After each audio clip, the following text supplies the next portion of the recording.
This is Lasting Conversations, and we're back with the amazing Brooke Sternberg, the holistic birthing doula, and she is here to continue her amazing conversation about family, about the roles of dads and in-laws and all the people in the community to help birth our families, birth our children. And take it away, Brooke. Thanks everybody for listening. You know, this is perfect because it always the background continuously is communication and having an understanding. And then, yes, you're going to let go of control within that. That's the physical primal, the baby's coming one way or the other. But that said, it's about the communication. And I do know of somebody who, the grandma wasn't so sure about the doula, thought it was a little bougie. And yet, and unfortunately, it wasn't the best scenario. And I think for all of the reasons that you're talking about, baby came, baby's beautiful, but there was something not so great about the doula herself at that moment for the various things that you were kind of talking about. So let's talk about, you had wanted to mention contracts and communication. And I'm going to go ahead and I'm going to throw Gail Walker into this conversation too, because Perfect. Gail was one of our friends on the show. Not the Birthing Wise, that was you, but Gail is also a doula and a life doula, but her impetus also was in a birthing process. But what she's there is filling in those gaps that you had mentioned, filling in the gaps for the household and the what's after. And part of her mission is in the care for the caregivers themselves. And so you have a collective of doulas that you are mentoring, and it's part of a group. And this is what Gail is trying to get into as well up in her area in Virginia. I think that the point I'm circling around to gets into what are some of the contracts? What are some of the actual bits of information, say, for people who want to get into the business? Because one of the first things you said in our pre-call is there are people who they're not licensed, there are no certifications, they're just sort of doing it on the side. What would you say to all of these things in terms of communication, understanding, paperwork, and getting support within the industry of birthing from your end? Thank you for that. Just give me a moment and let me go ahead and think about how I want to respond to that.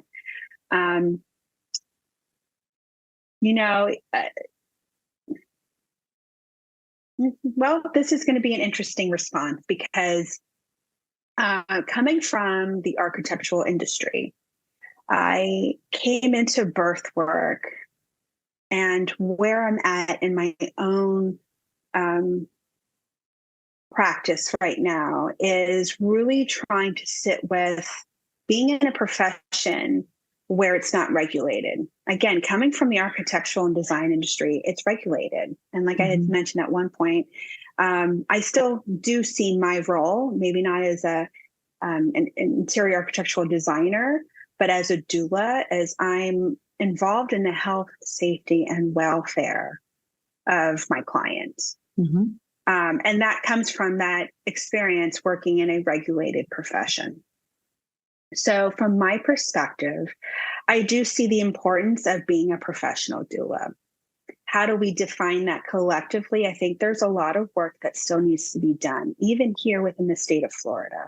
And there is some grass movements of some organizations within the doula community that are working on defining that. And I look forward to seeing how that unfolds in the coming years. As I navigate my own practice, I do see the importance of getting trained and certified. I had mentioned early on in this call today that I do believe that every woman, for the most part, can become a doula. There is something very instinctual about holding space for another woman. And yet, it does require proper education and training. And because we're not a regulated profession, it's at the buyer's risk, right? And I mean, I'm trying to go through the process now of buying a home, and I'm thinking about the real estate market and how there's, Okay. right, they're going through their growing pains too. And it goes back to even birth work. And as families, it's important for them to do their due diligence and make sure that what is important in terms of spending that kind of money, is that person certified? What kind of continuing education classes are they doing? Some organizations require recertification. A lot of organizations don't. Being a professional myself and being in careers that were professional careers, corporate careers, I do lean on wanting to hire somebody who I'm going to work with who does have all the right certifications, education, training, because my trust is in that formal education. Mm-hmm. There are other women families where that's not important to them. It's more based off of a vibe. To each their own. So I'm only going to speak from my place where I do see the importance of having some level of regulation. But it's a very sensitive subject within the birth space, because how much do we want the insurance industry to regulate and to be involved? How much do we want the movement of now hospitals hiring doulas to support their patients, but now you're tied to a hospital? Now the heaviness that you carry is the fear of going against an OB and what they deem to be what is necessary. Or two, now you're confined to policies and procedures that ultimately are not in the best service of your patient, or as an outside doula, your client. Mm-hmm. And the role of a doula is you're hired by the family. You're representing them. You're supporting them. You're advocating for them. And you are in some aspect going into a hospital space. And I think there is a level of professionalism that you have to have when you're going into a hospital space. And you need to be able to represent not only yourself and your business, but the profession at large. And that is kind of the gray area that we're going through as an industry, is that you have doulas who have gone a little rogue and in their own right feel like it's necessary to take that stance. And then you have the other doulas who go in the other direction, where it's like, no, like, I've worked very hard and spent a lot of money in my certifications. Mm-hmm. I have worked very hard to build my business. I pay taxes. I pay for liability insurance. Like, I'm setting all of the things up to be a professional doula. So I think in growing pains right now as a profession, that's kind of where we're finding ourselves is, where are we as a profession? And I think as a family, what's important to you is, what are the values that you have in terms of what your birth journey is going to be like, and finding a doula who's aligned to that. If you're a woman who wants to give birth in a hospital, maybe it's whether it's safety or you have other medical issues, find a doula who's absolutely, no question, going to support you. If you're a mom, a future mom who Christian, right, is Christian or Jewish, and you want to find somebody who can hold space, give you prayers, support you, bring that kind of spiritual energy into that birth experience. There are doulas who are very, vocal about being Christian doulas and of other religions. Mm-hmm. If you are a woman who comes from an experience where, you are that orphan, you're very distrusting of the hospital environment, and you very much want a free birth with no medical care, there are definitely doulas who are out there who support that. So it's just doing your research and speaking to a number of doulas and finding who is in that area. But to go back to what you were saying in terms of the profession and contracts, we're navigating this in our collective, the Doulas Care Collective. One of the things that we have been working on to build based off of our own mantra of collaboration over competition. And you're in business for yourself, but not by yourself. Mm-hmm. A lot of women become doulas because they've had some sort of life experience that really opened up their eyes to this calling. It very much is a calling, even though I believe that any woman out there could become a doula. It very much is a calling. And so as we navigate becoming a doula, taking a certification, learning what are those steps that are needed to build a successful, sustainable doula business. Getting an LLC, starting with the state, setting up your bank account, a business bank account, putting your business cards together, building a website, starting social media. That can be really intimidating when you're first starting out in any business. But birth work is a very feminine space, and all that business stuff is, action orientated and very masculine. And a lot of us very naturally are very feminine. And so it's really learning how to bring those two energies into your business. And that takes time of embodying that other energy or working through your own inner work of the beliefs and things that you carry, why you can't be in business or why can't you establish yourself in your community. And so building the collective ultimately was to build our community first so that we can really become that strong village, if you will, that moms are looking for.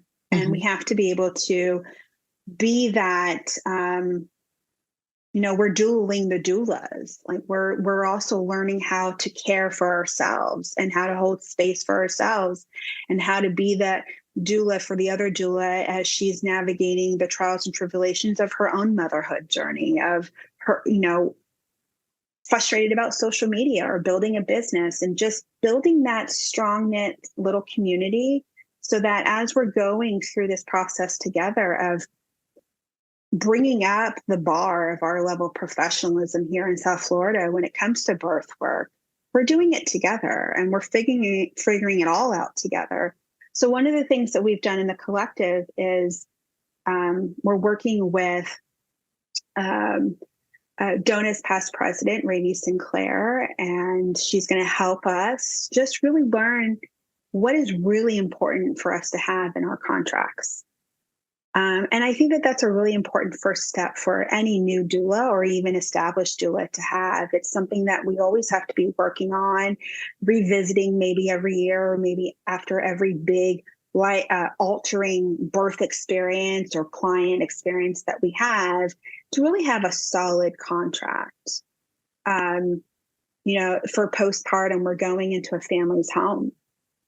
And a lot of times doulas go into this and not having that business background, they may have a very basic contract that has a lot of gaps and a lot of room for assumptions. And now you start working with a family, but you didn't have the boundary of I need to be paid up front. And so we've had a lot of doulas who have given work and have not been paid. So a lot of families will notice that for the most part, doulas do require payments up front. And it's because we put a lot of time and energy. When you work with postpartum doulas, they come and support you at home overnight, and they change their sleeping schedule. They change their circadian rhythm goes out of whack for the sake of supporting you and your family. And so every penny that is spent for a doula is really important to just be mindful of what she puts herself through as well to support you and your family. And I think that's important to shed just on in terms of working with postpartum doulas, because that's something that you're not aware of. When you hire a postpartum doula who's coming to support you for 5 nights, for 6 weeks overnight, by the third day, you're like, I don't really want to have you in my home anymore.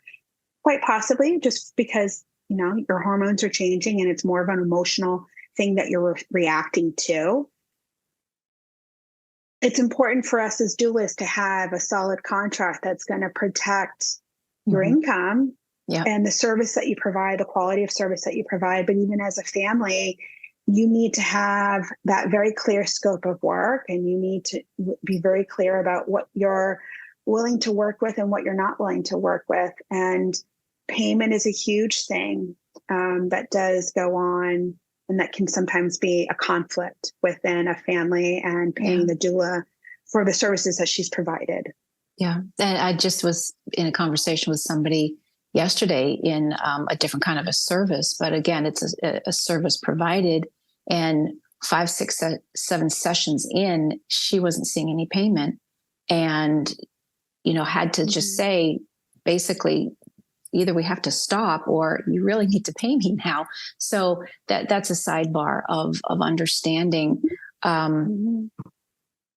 money is the energy also. So let's keep it on track and respecting. Right. But then that gets back into this is a heart space. This is a heart industry, if you will. You go into it for not necessarily the usual kind of business reasons. So appreciate when you're saying that someone especially new to it, the business side of things can be more complicated, or the stuff that you don't really want to do. I can speak to that myself, versus the fun part. But even so, it's hard work what you guys are doing, and the lack of sleep and the odd hours and everything else. And God forbid something doesn't go well.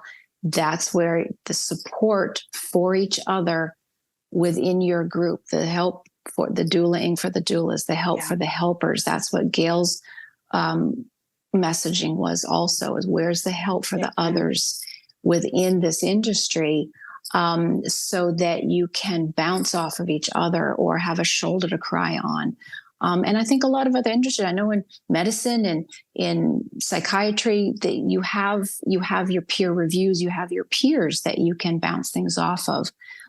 So of course, this is a whole nother way to be able to do this. And I want to sort of also, you can talk more about this, but then we're going to include the dads and the other folks in the families, because one of the things this summer that I noticed is, again, there's just so many, well, there seems to be in some households or in society we see on social media, where if there are disconnected families, I keep getting shown where there are very much connected families. And maybe this is a younger generation where the dads there's partnerships in the household. And whether you're in a gay relationship, male, female, there's a partnership.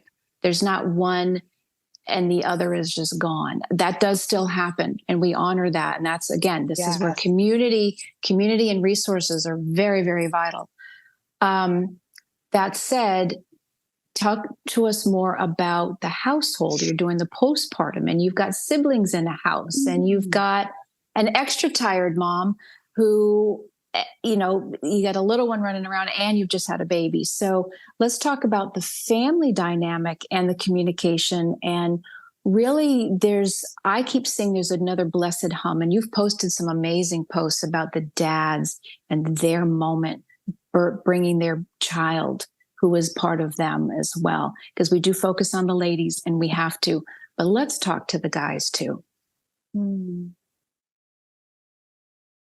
Oh, everything that you share. And every time I come on here with you, I realize I have these moments where I'm just like, right, how do I even respond to it? Because there's so many things that I want to share and I want to speak upon, because there's so much to it. And it's sometimes hard to, because if I say it one way, I always in my mind feel like I'm missing out on sharing all these other stuff. And when it comes to the home, when it comes to the dads,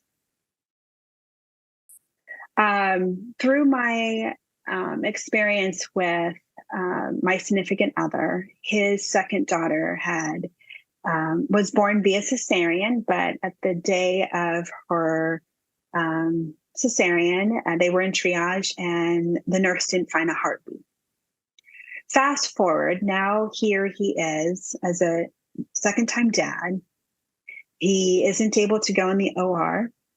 He doesn't know what happened to his wife. He doesn't know if his daughter is still alive. That's true. And he is sitting in that moment of uncertainty himself. And fast forward 2 years later, he comes across me, and we start building our relationship together.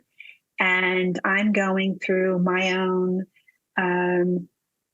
journey, losing my sister, learning how to hold space for her, and becoming a doula, and going through this period of discovering how do I want to show up as a doula, and coming home and talking about my birth experiences with my clients, and really recognizing how triggering that was for him.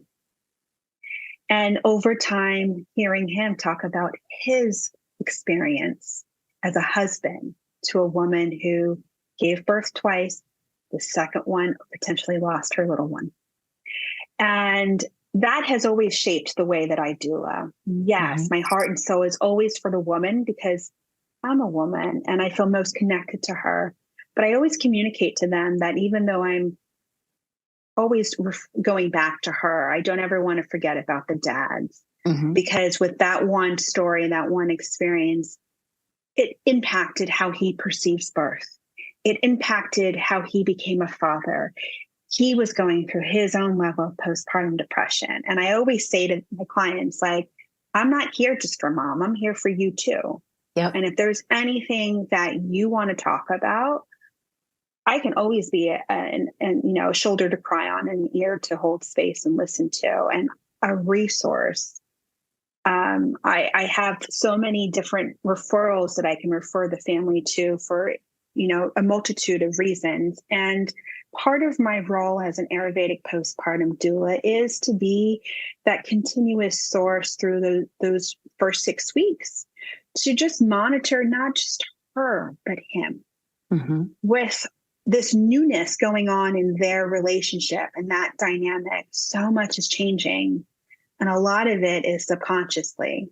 And you have the tit for tats, you have the overwhelm, the emotionality, your lack of sleep deprivation is a huge thing. And whether you have support or not, you're both going through a huge shift. And I'm just there in observation. There are other services that I provide, but I'm also my presence there, or any other doula, whether it's one postpartum session or 6 weeks worth of postpartum sessions. Our presence in person is not to necessarily do, but to be of service in terms of observing the dynamic. Most moms don't see their provider for another 4 to 6 weeks. If you have a home birth, your home birth midwife is in your home minimum 24 to 40 hours after you gave birth as their first check-in. So it depends on where you're giving birth. That can dictate when that next time that you're seeing your provider. But a doula's role in postpartum is to monitor. 1 in 8 women have postpartum mood disorders, and so that's important to be mindful of. As an Ayurvedic doula, I do specialize more on her care, so making sure that she's getting the right nutrition, not only just to have the energy to walk and be about and kind of find her rhythm back into her day-to-day life, to breastfeed or to just feed her newborn and have that energy. But the nutrition is really important because we're talking about recovery.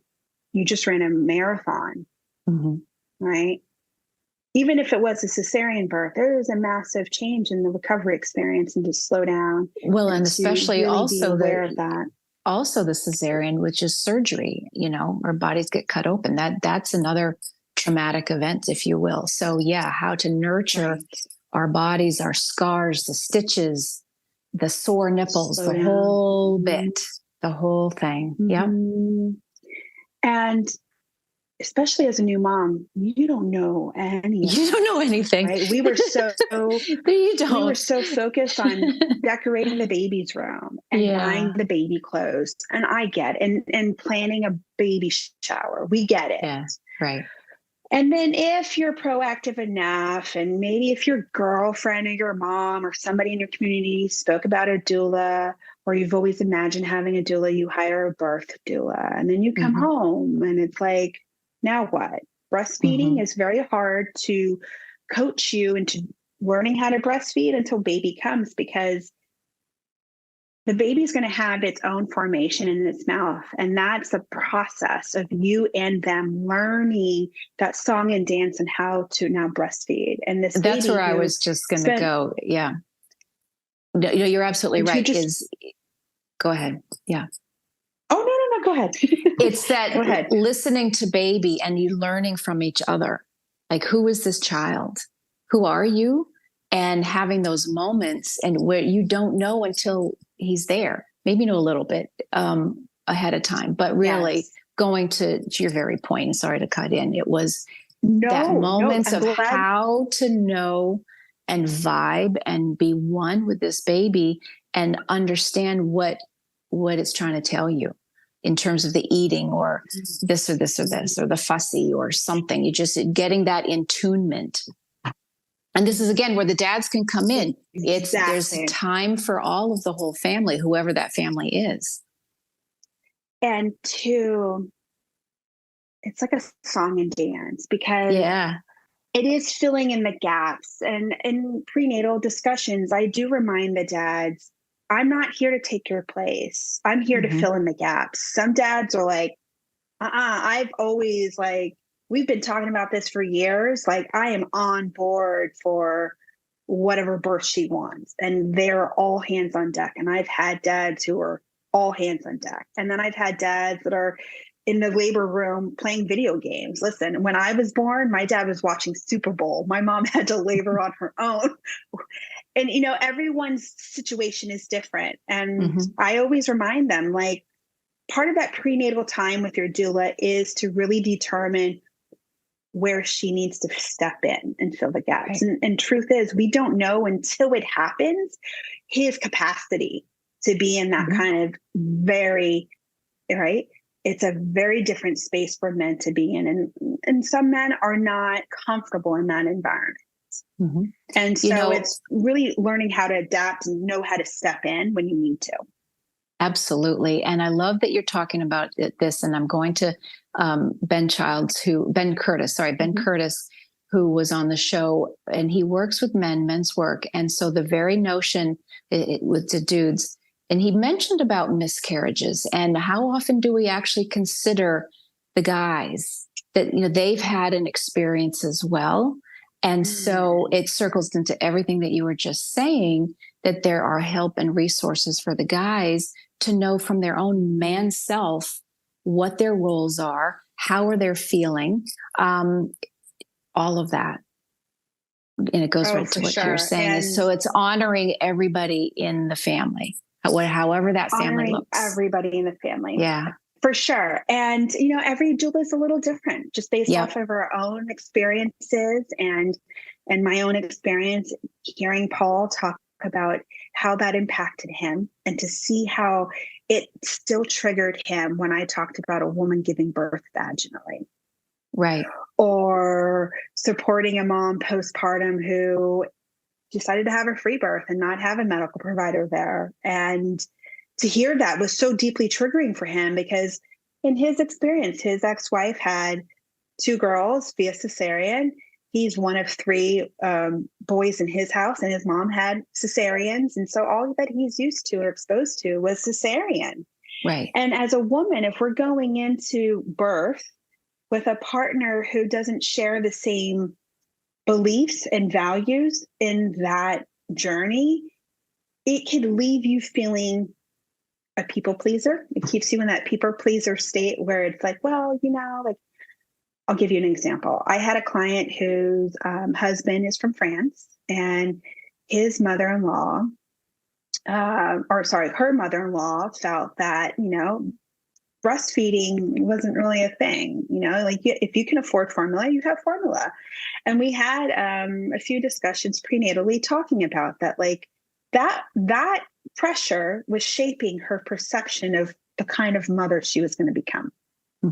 And that's just one example of the people who we communicate with in pregnancy deeply shapes the way that we view ourselves becoming mothers. And then when we actually come through the other side of birth and we're navigating breastfeeding, because breastfeeding is a big hot topic.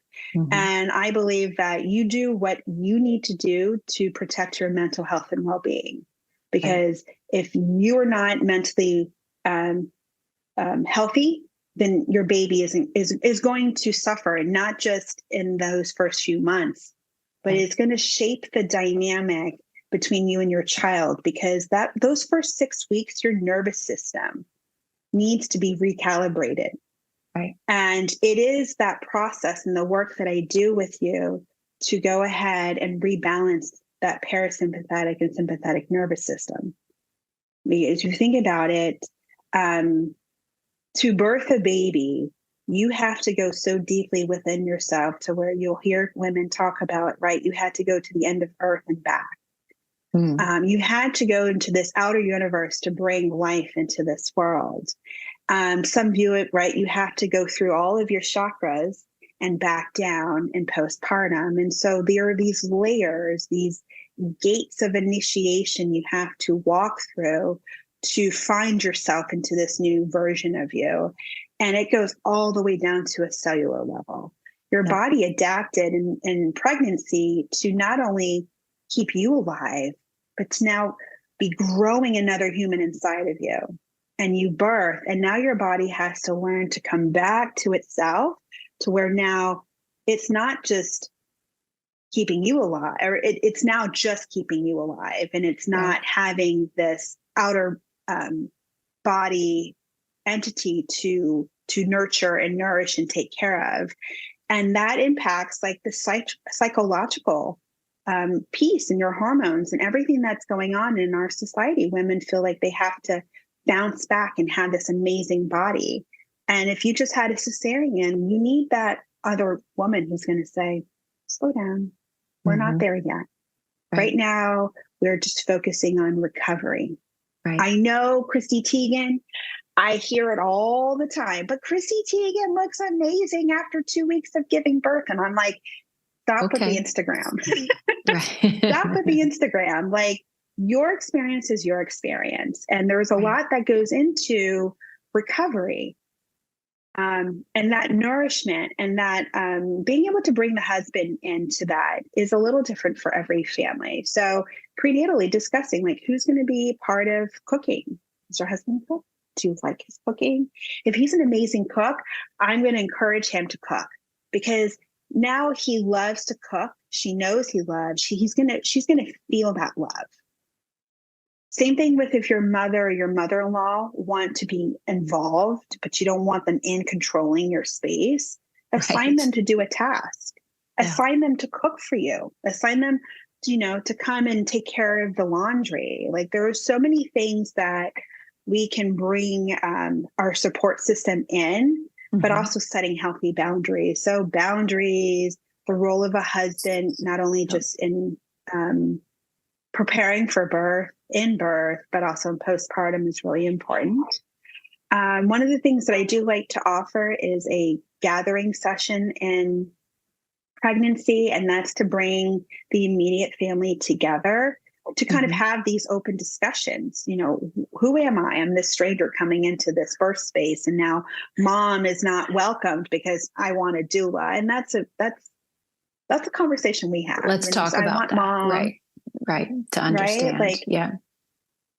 And to help her understand that what is about to happen is that your daughter is going to be initiated into motherhood. And your role is to welcome her, to be of service to her, to encourage her to trust her instincts, to empower her with making decisions. This is not a space to say, well, I breastfed. This way. Too. Right. And it's not intentional. It's subconsciously we want to share our experience. We want to share our story, which, they want to be validated. So sometimes part of my role as a postpartum doula is when mom is in that space, I hear their story, I validate them. So they want that validation too. Now they see their daughter or daughter-in-law getting all of this special attention.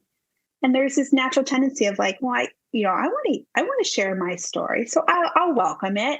But I also remind them in that prenatal session to just recognize what we're entering and the transformation that is occurring in your daughter, whether she is conscious of it or not.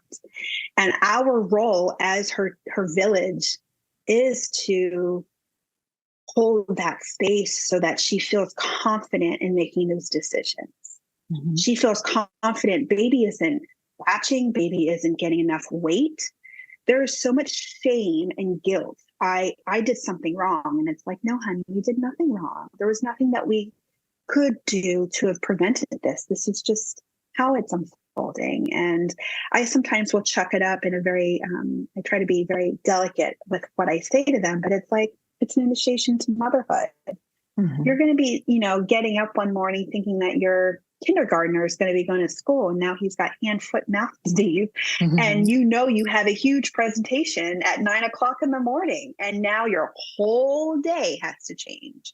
Yep. Part of that birthing experience, part of those first 6 weeks postpartum, and however it unfolds, my presence is to help you adapt, to help you slow down, and to nurture you, to nurture your husband, to try to, I'm not a mental health therapist, and I will never proclaim to be, but my own personal awareness of the dynamic, I do communicate that, like reminding mom to slow down, to not put those expectations on her daughter or her daughter-in-law, or, hey, hubby, like, I know she's going through a lot right now. You have a little girl.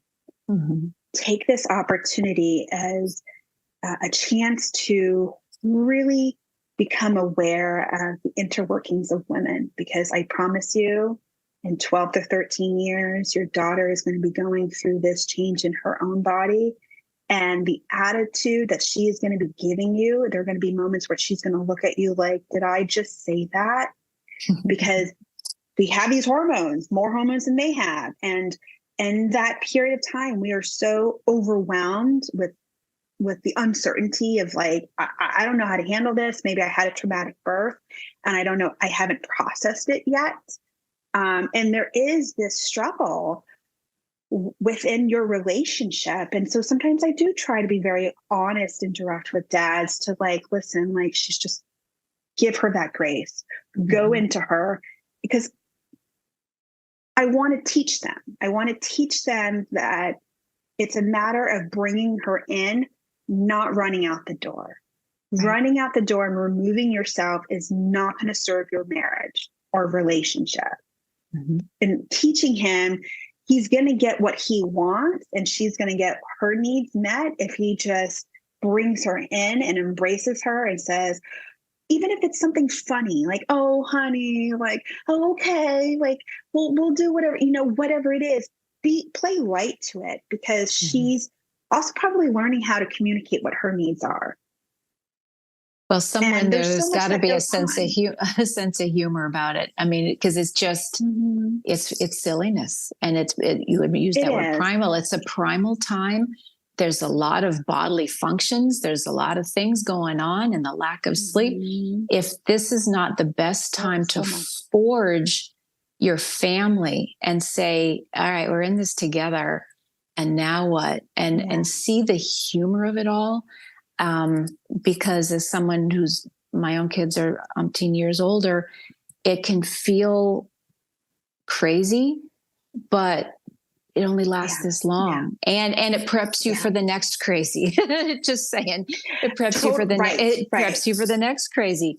And maybe that's where we can kind of round things out.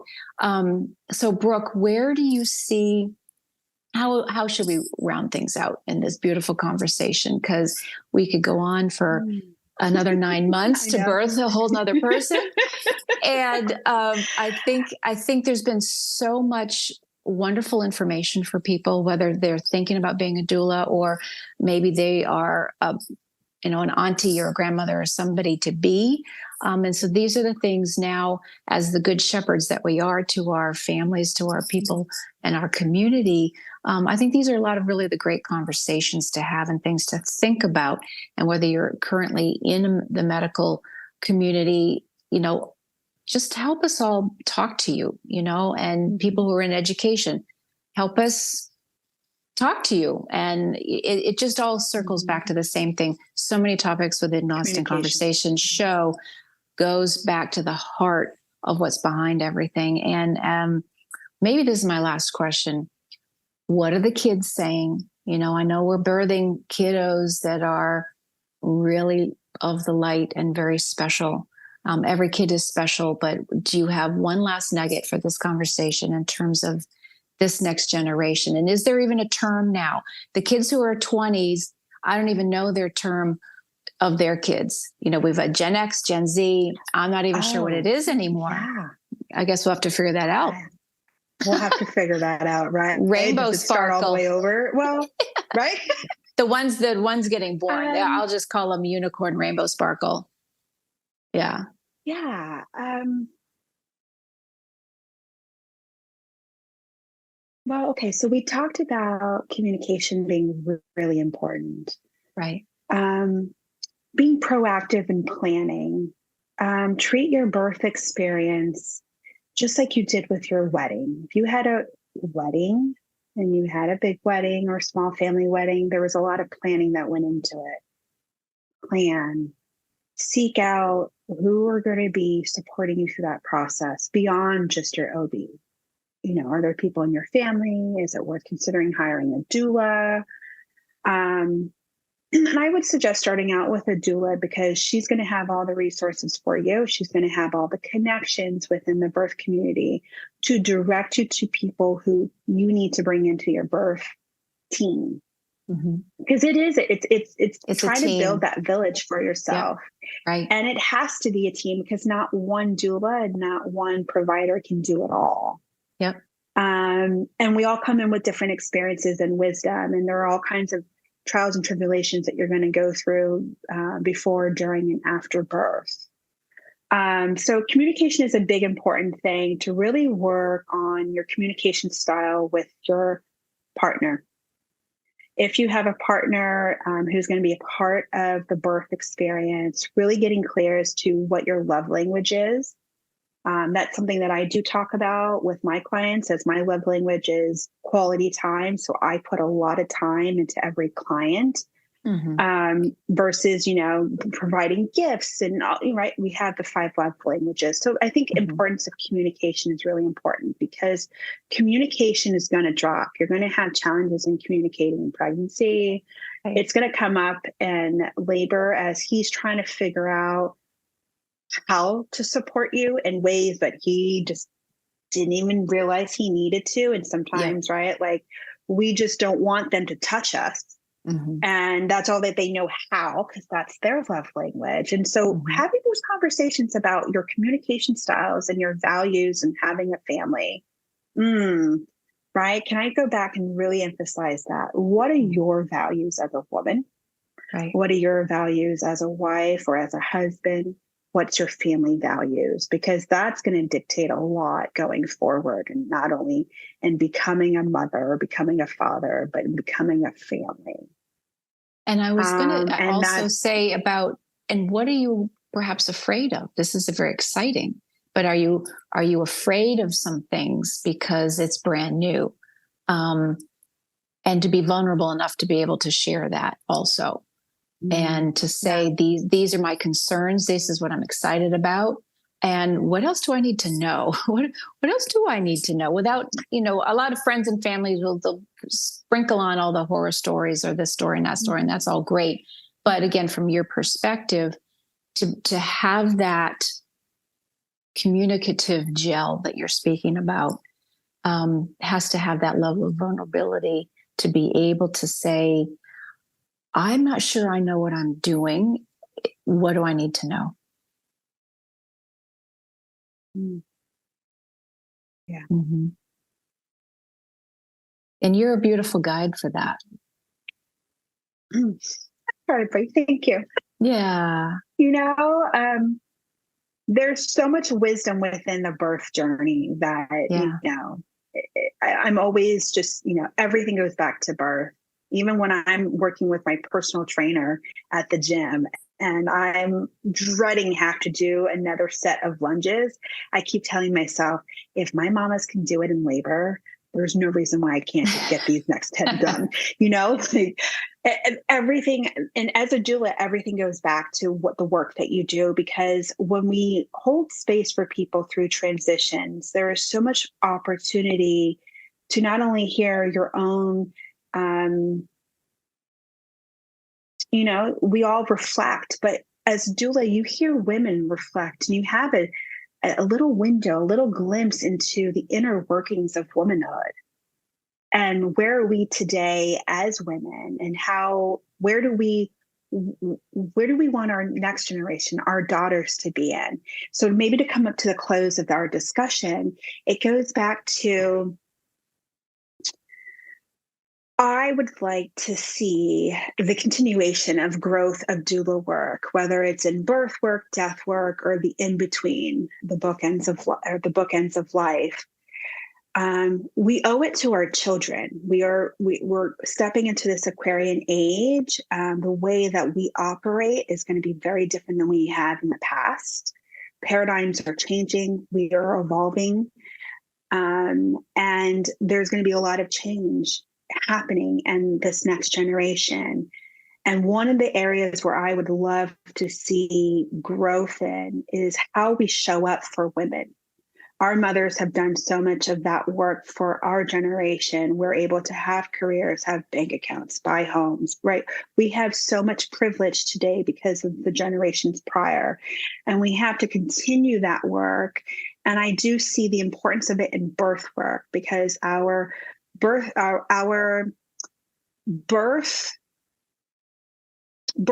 don't know how to word this. Births are on the decline, right? More and more of this next generation are not getting married, not having kids. And so there is going to be this observation that we are in as doulas in the birth sect of like, where is this next generation going in terms of how do we need to show up and adapt to serve and support that? And the one thing that I think as a young new mother is to just be aware of that. And how do you communicate with yourself? How do you communicate with your partner? We know just in terms of mental health and well-being, that really impacts the way that your daughter, your son are going to learn how to speak to themselves, speak to their siblings, speak to their boss and their future partner. And how you educate and have an open communication line with your daughter when it comes to these rites of passage, her menses, right? Getting her period. How are you educating her? How are you empowering her to make informed decisions within her body and knowing she is in control of her body, not other forces external outside of herself, including you, and that she has the power to make those decisions for herself, so that you allow her to build that inner strength of trusting her gut instinct, trusting her intuition, and being that mother where you allow her to explore herself. And so that you can sit back and be in awe of that beautiful opportunity window that you get to see a young girl become into her own. Mm-hmm. And as she enters that childbearing year, encourage her to build her birth team, to consider working with a midwife, to consider hiring a doula, you knowing the benefit of having another woman at your bedside taking care of you that isn't as deeply emotionally attached as you are as the mother or mother-in-law, only amplifies that love that you have for her and the respect that you have for her, because maybe you are coming in your communication style of wanting to honor, to celebrate, to validate her own journey and experience. And I think that is something that we are in our generation still struggling with. Mm-hmm. Is, we want to come into this traditional wife role again, and we want to be soft and we want to be feminine. And part of that process is really doing a lot of that inner work and untethering with the dynamic with our own mothers. And that mother-daughter dynamic really impacts a woman's experience in her birth because there are a lot of times where I work with moms where they're in, the fear comes out of like, am I going to be a good enough mom? I didn't have a good relationship to my mom, whether my mom was in the fault or I was in the, whoever was in the wrong.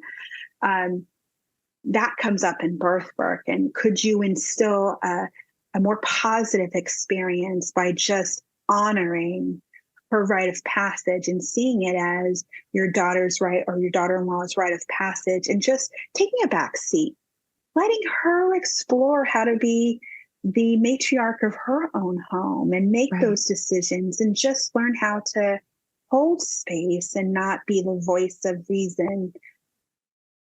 Exactly. Oh, this is also beautiful in so many areas. Yeah, it sure is. It really, really is. So, Brooke Sternberg, where can people find you, and what else is on your horizon? So you can find me. So my own private practice, concierge services here in Palm Beach, is aspiredmother.com. You can find me on Instagram. I'm not a big social media person. It's just, it's not my thing, and that's totally okay. But I am trying and working on being more active on Instagram, so you can follow me over there. And you have the Facebook? Other place that you can, and I do have Facebook, but no, yes, I do have Facebook. And the other area where you can find me, but other doulas in our community, is the doulascarecollective.com. So it's doulas with a plural, so with an S, carecollective.com. And like I said, we have about 30 give and take doulas currently who serve our community between Miami and Palm Beach County, Miami-Dade and Palm Beach County, as well as we have a doula in Virginia and a doula in Jacksonville. And what are some things that I'm working on and growing into for my own practice is still learning to have faith in the unknown, and learning how to open myself up to expand into a agency. And so I'm going to be taking the steps in the next year or so and building and growing my brand into building, Aspired Mother, and learning a lot in that process of, it's a very different journey into where you're just working for yourself by yourself. And the beauty of the collective is that we are that network for each other, and we provide referrals, and we refer clients to other doulas all the time. But I'm hearing the call, and I'm building the courage within to answer the call, to grow my own practice and to bring on, whether it's a partner or bring on other doulas within me, is something that I'm working on, and I see in the horizon coming up. Beautiful. Thank you so much for being here. Thank you for sharing your wisdom. I think we've just birthed, who knows what we've just birthed here. Birthed a beautiful conversation. And Brooke Sternberg, many blessings to you and all the littles that you're bringing forward and the families that you're serving. Thank you very much, Heather. It was a pleasure again. Thanks, everybody. And thanks for listening. This is Lasting Conversations. We get to the heart of everything, and you can find us on Facebook, Instagram, and YouTube.